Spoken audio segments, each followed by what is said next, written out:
تختلف معايا او تتفق معايا في الرأي. بيرسي تاو واحمد عبد القادر ازاي يخرجوا من النادي الاهلي في الوقت اللي احنا محتاجين فيه دعم مع اللي موجودين؟ هقول لك. تعالى نتكلم بمنتهى الصراحة وبمنتهى الحيادية. هنتكلم الاول عن بيرسي تاو وهنخلي احمد عبد القادر في فيديو تاني لوحده. تعالى اقول لك كده بيرسي تاو ارقامه السنة دي عاملة ازاي.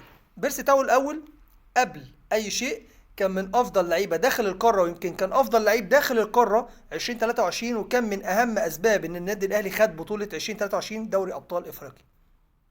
كان هداف الفريق وكان بيعمل حاجات كتير كويسه جدا.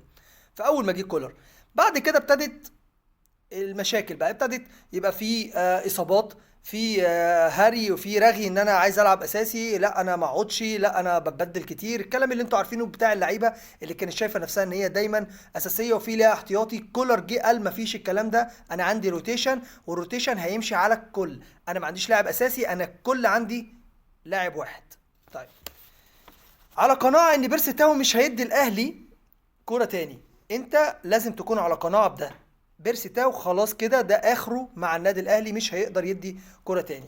تاو الموسم ده سجل هدف واحد في دوري ابطال افريقيا من 12 مشاركة، يعني شارك 12 مباراة ما سجلش غير هدف واحد. لعب في الدوري 500 دقيقة، 500 دقيقة ما يعادل 5 مباريات. اصاباته كانت كتير زي ما قلت، عمل اكتر من مشكلة في النادي الاهلي مع كولر.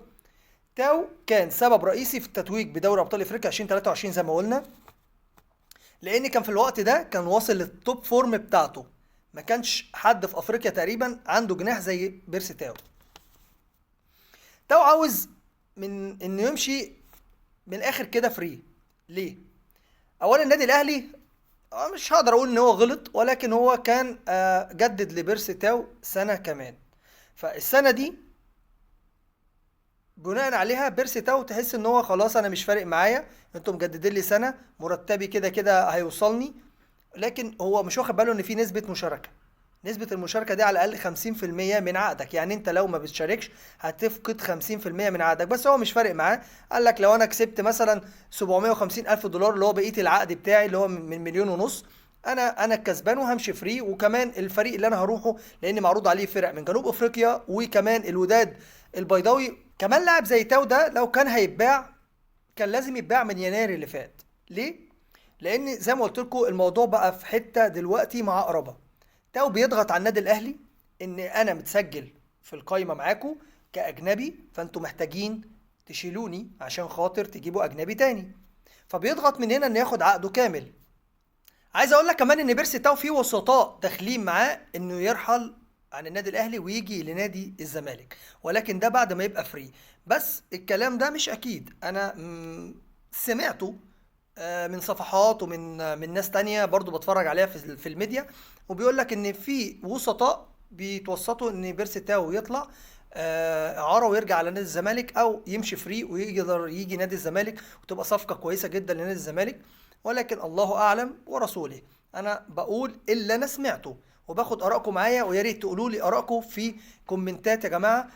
عايز افهم انتوا شايفين ان بيرسي تاو لو مشي من النادي الاهلي هنقدر نعوضه ولا لا، وهل فعلا يستحق انه يكمل بالمستوى اللي احنا شايفينه دوت وبارقامه اللي احنا شايفينها دي ولا لا.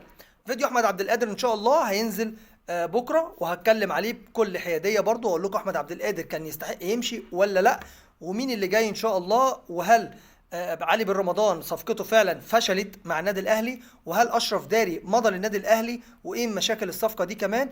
ان شاء الله انتظروني في فيديو جاي باذن الله غدا وبعد غد، واشوفكم على خير. يا ريت تدلوني بارائكم، ارائكم هتفيدني، ويا ريت لايك، ما تنسوش اللايك يا جماعه عشان اللايك ده بيوصل الفيديو لناس تانية. كان معكم محمد الصيفي، اشوفكم على خير، سلام.